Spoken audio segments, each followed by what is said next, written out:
السلام علیکم دوستو، میرا نام ہے اسامہ رشید اور آپ لوگ دیکھ رہے ہیں یوٹیوب چینل انفوٹیک ہب۔ ہر مسلمان کو امام مہدی علیہ السلام کا تو ضرور پتہ ہوگا،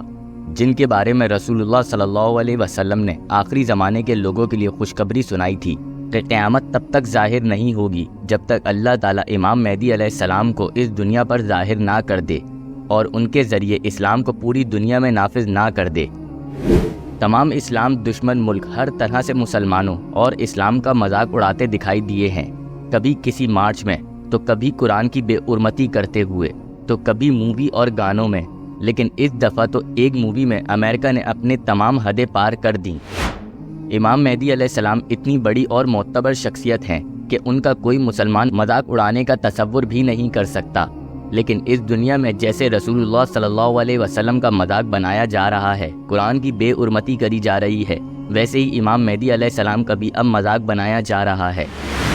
ایک لیٹسٹ نیٹ فلکس کی مووی میں ایک لڑکی امام زمان نامی کسی شخص کی بات کرتی ہے۔ جس مووی کی ہم بات کر رہے ہیں اس کا نام پرشین ورژن ہے، جو کہ دراصل ایسی فیملی کی کہانی ہے جو کہ شیعہ مسلک سے تعلق رکھتے ہیں اور ایران میں پیدا ہوئے تھے اور بعد میں امریکہ جا کر سیٹلڈ ہو گئے تھے۔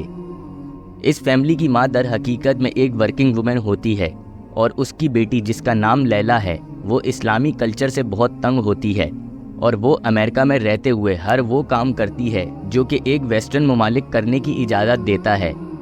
لیلا نامی یہ لڑکی ایک ایسے لڑکے سے ناجائز تعلق بناتی ہے جو کہ در حقیقت میں ایک لڑکا ہوتا ہے، لیکن اس کو لڑکی دکھنا پسند ہوتا ہے اور لیلا اس لڑکے سے جان بوجھ کر جسمانی تعلقات رکھتی ہے۔ اس فلم میں مسلمان گھرانے کا مذاق بنایا گیا ہے کہ ان مسلمان گھرانے کے لوگوں کی بہت اولادیں ہوتی ہیں اور یہ اولڈ فیشن لوگ ہوتے ہیں۔ اس فلم میں مسلمانوں کا ہر طرح سے مذاق بنایا گیا ہے۔ امریکہ چونکہ اسرائیل کا سپورٹر ہے اور امریکہ اور اسرائیل دونوں کی ہی ایران سے نہیں بنتی، اس لیے ایرانیوں کو ٹارگٹ کر کے امریکہ پوری امت مسلمہ کا مذاق بنا رہا ہے۔ اس نیٹ فلکس کی یہ فلم میں لیلا نامی لڑکی امام مہدی کا نام لے کر مذاق بناتی ہے اور کہتی ہے کہ یہ شیعہ لوگ امام مہدی نامی جادو پر بہت یقین رکھتے ہیں، جس طرح میری اولڈ فیشن فیملی رکھتی تھی۔ یعنی ایک شخص جس کا نام امام زمان ہے، جو کہ ہمیں بہت بڑی جنگ میں فتح دلوائیں گے، جو کہ بہت پہلے غائب ہو گئے تھے اور واقعی وہ غائب ہی ہو گئے ہیں کیونکہ وہ بہت مصروف رہتے ہیں۔ آپ ذرا اس ویڈیو کو پاز کریں اور سوچیں کہ آخر اس فنی اور رومانٹک مووی کے اندر یہ سب دکھانے کا آخر کیا مقصد ہے۔ اصل وجہ یہ ہے کہ حدیث کی کتابوں کے مطابق وہ زمانہ بہت قریب آ چکا ہے جس میں امام مہدی علیہ السلام کا ظہور ہوگا، اور ان کافروں کو یہ ڈر ضرور ہے کہ کہیں ایسا نہ ہو کہ واقعی امام مہدی علیہ السلام کا ظہور ہو جائے اور مسلمان ہمیں مل کر ہرا دیں۔ اس لیے اس طرح امام مہدی کا مذاق اڑا کر لوگوں کو ان کے خلاف بہکایا جا رہا ہے، تاکہ جب ان کا ظہور ہو تو لوگوں کی کم سے کم تعداد ان کے ساتھ ہو۔ اب یہ ساری باتیں وہی سمجھ سکتا ہے جس کو اس بارے میں پتہ ہو کہ یہ در حقیقت میں کیا ذہن سازی کر رہے ہیں، لیکن جو یہ کافر سمجھ رہے ہیں کہ اس طرح ہم ذہن سازی کر کے امام مہدی علیہ السلام کی فوج کی تعداد کم کر لیں گے، تو جنگ کا تعلق تو تعداد سے ہوتا ہی نہیں ہے۔ جنگ کا تعلق تو صرف بہادری اور اللہ پر یقین سے ہوتا ہے۔ جیسے جنگ بدر میں مسلمان صرف 313 تھے اور کافر 1000، لیکن مسلمان پھر بھی جیت گئے تھے۔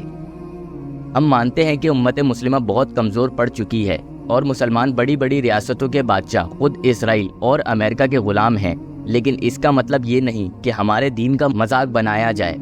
لیکن دیکھیں، یہ ہمیں سمجھنا پڑے گا کہ جس طرح ہم نے KFC، میک ڈونلڈز اور اسرائیل کے پروڈکٹس کو بائیکاٹ کیا ہوا ہے صرف اس لیے کہ فلسطینیوں پر ظلم کیا جا رہا ہے، تو اس نیٹ فلکس کا بھی بائیکاٹ کیا جائے اور اس فلم کو رپورٹ کیا جائے، تاکہ اس پلیٹ فارم پر اس طرح کی موویز دوبارہ کبھی نہ بن سکیں۔